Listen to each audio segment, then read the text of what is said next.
আবার তোমাদের গল্প শোনাতে। জানো তো কী হয়েছে আজকে? তোমরা জানো না? আরে জানবে কী করে? আমি যদি গল্প না বলি তোমরা জানবে কী করে? তোমরা তো হয়তো ভিডিওই দেখো, ভিডিওর মধ্যে কী দেখাচ্ছে সেটা কি বোঝার ক্ষমতা সবার আছে? তো যাই হোক, যাদের আছে তারা কমেন্টে জানিয়ে দাও কী বুঝতে পেরেছো। আমি যেটা বললাম সেটাই তোমরা বুঝতে পেরেছো কি না। আর যারা বুঝতে না পারোনি তারা আমার গল্পটা শুনে নাও। তো এই যে এখন দিশানির বর কিন্তু দেখাচ্ছে গাড়ি করে কোথায় যাচ্ছে, একটা রেড টি শার্ট পরে। তারপরে কিছুক্ষণ পরে দেখাচ্ছে যে সে রয়েছে, একটা ভিডিও দেখাতে, তার মুখ দেখায়নি, প্লেনের যে ছবি দেখায় যায় সে চালনাগুলো থেকে সেখান থেকে দেখাচ্ছে। তার কিছুক্ষণ পরে দেখাচ্ছে লাইট ওপরে ওঠা শেষ মুহূর্তটা সেটা দেখাচ্ছে।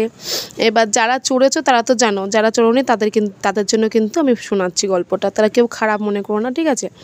তার কিছুক্ষণ পরে দেখাচ্ছে মেঘ। তার মানে কি দিশানির বর কোথাও গেছে?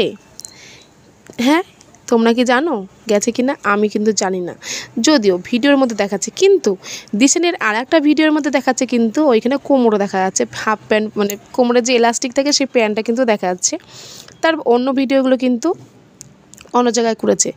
এবার তোমরা কি বলো যে এই যে ও ফটো দেখাচ্ছে, এর প্লেনে করে দেখাচ্ছে, মনে হচ্ছে তো যে কোথাও গেছে, কিংবা ও শুয়ে রয়েছে সেইটা। এবার ওই ভিডিওটা কিন্তু আগের ভিডিও, তাই না? এবার প্লেনের ভিডিওটা কিন্তু তাহলে দিচ্ছে, তার মানে কি ওরা দুজনে অন্য জায়গায় ঘুরতে গেল প্লেনে করে? একবার তাকা।